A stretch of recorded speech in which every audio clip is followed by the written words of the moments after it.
शिवसेना उद्धव बाळासाहेब ठाकरे पक्षाचे खासदार संजय राऊत यांनी सोलापूरचे पालकमंत्री जयकुमार गोरे यांच्यावर केलेल्या वादग्रस्त व शिवराळ टीकेवरून सोलापुरातील राजकीय वातावरण चांगलेच तापले आहे. राऊत यांच्या विरोधात गुन्हा दाखल झाल्यानंतर आणि भाजप कार्यकर्त्यांनी विविध ठिकाणी तीव्र निषेध नोंदवल्यानंतर आता ठाकरे पक्षाचे शिवसैनिक खासदार राऊत यांच्या समर्थनासाठी थेट रस्त्यावर उतरले आहेत. शिवसेना ठाकरे पक्षाचे जिल्हाप्रमुख प्रताप चव्हाण यांच्या नेतृत्वाखाली शिवसैनिकांनी आंदोलन केले. भाजप कार्यकर्त्यांनी ज्या ठिकाणी खासदार राऊत यांच्या पुतळ्याचे दहन केले होते त्या जागेचे गोमूत्र शिंपडून शुद्धीकरण करण्यात आले. तसेच खासदार संजय राऊत यांच्या प्रतिमेला दुग्धाभिषेक घालत शिवसैनिकांनी जोरदार घोषणाबाजी केली. संजय राऊत हे आमचे सर्वोच्च नेते आहेत, त्यांच्या नादाला लागू नका. एवढेच नाही तर सोलापुरातील स्थानिक पदाधिकाऱ्यांच्याही नादाला लागण्याचा प्रयत्न करू नका.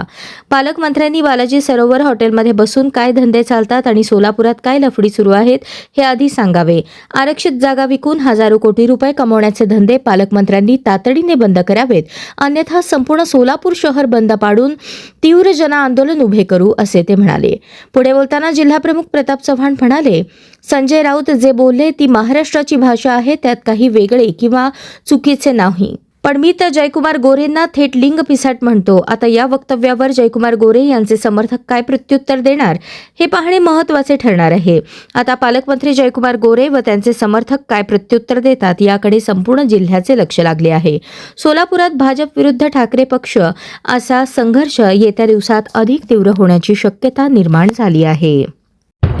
शिवसेना उद्धव बाळासाहेब ठाकरे पक्षाचे शिवसेना नेते आमच्या सामनाचे संपादक या लोकसभेमध्ये देशाचा आवाज उठवणारे संजयजी राऊत साहेब यांच्या विरोधात काल भाजपने पुतळा दहन केला आणि वेगवेगळ्या भाषेमध्ये मुलाखत दिले. काही आमदार नव्या आमदारांनी काही मुलाखत दिले की संजय राऊत असे आहेत तसे आहेत. अरे बाबा, तुला गेल्या महापालिकेत तुझे घरचे 16 नगरसेवक आम्ही केले आमच्या पक्षाच्या चिन्हावर. तू काय केंद्रीय मंत्री सुशीलकुमार शिंदेच्या नावावर हजारो कोटी पैसे कमवला. तू त्यांचा होऊ शकला नाही, आमचा होऊ शकला नाही, तू भाजपचा का होऊ शकतो? असं त्या आमदाराला माझं आव्हान आहे. आणि ते पालकमंत्री विकासात्मक असं म्हणत असतात, विकास करणारे पालकमंत्री म्हणतात.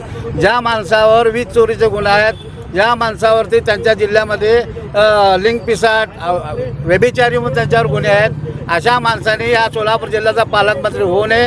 या महापालिकेमध्ये महापौरच्या माध्यमातून स्थायी समिती चेअरमन चाकोतेताई त्यांचा प्रचंड भ्रष्टाचार आहे, करोडोचा भ्रष्टाचार आहे, रस्त्यात भ्रष्टाचार आहे, नाल्यामध्ये गाळामध्ये भ्रष्टाचार आहे. या पालकमंत्री त्याच्याकडे लक्ष घ्यावं. तुम्हाला जर कामच करत असेल, तुम्ही या शहरातले अवैध धंदे, डान्स बार, गुटखा मटका सगळं बंद करा. मग तुम्ही आम्हाला शहाणपण शिकवाले या, मग आम्ही तुम्हाला उत्तर देऊ. तुम्ही असंच जर आमच्या नादी लागलात, राऊत साहेब तर लांब राहिले. सोलापुरातील शिवसेनेचे सर्व पदाधिकारी शिवसैनिक तुम्हाला भास आहेत आणि येणाऱ्या काळामध्ये तुम्ही असंच भ्रष्टाचार करत राहिला तर सोलापूर शहर बंद पुकारून तुमच्या विरोधामध्ये महाविकास आघाडीतर्फे आंदोलन पुकारू. म्हणजे संजय राऊत यांनी शिवी दिली आहे माध्यमांसमोर बोलताना, तर शिवीचं समर्थन करताय का तुम्ही? अहो, चित्रावा काय म्हणले तुम्ही ऐकता? माझ्या पायाला 56 बांधून फिरते म्हणजे त्याचा काय अर्थ आहे का नाही? त्याला तुम्हाला नुसतं येड जाऊ म्हणलं की एवढा लागला झोंबला तुम्हाला. मी तर म्हणतो येड जावा नाही, लिंग पिसाट आहे, व्यभिचारी आहे, भ्रष्टाचारी आहे. बालाजी सरोवर बसून तुम्ही काय करता वरच्या मजल्यावर या सोलापूर शहरातल्या सगळ्या जनतेला माहीत आहे. पालकमंत्री काल उत्तर दिले. कोण संजय राऊत? राजा राऊत तर माहीत आहे ना. संजय राऊत शिवसेनेचे नेते आहेत, 1 वर्ष जेलमध्ये बसले, 1 रुपयाचा भ्रष्टाचार नाही.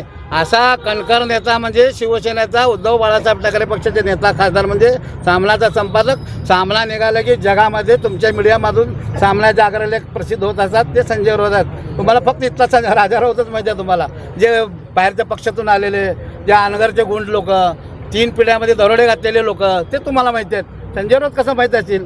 बरोबर आहे ना. आणि तुम्ही कुठल्या पक्षाचे आहेत? तुम्ही बाहेरून आलात राष्ट्रवादीमधून. इथले जे आता महापालिकेमध्ये 87 नगरसेवक आले, त्यातले 62 नगरसेवक बाहेरून विकत घेतलेले बांडगुळे लोक आहेत. मूळ ओरिजिनल रोहिणी तळवळकर सोडलं तर इथं कोणच नाही शिल्लक. ओके.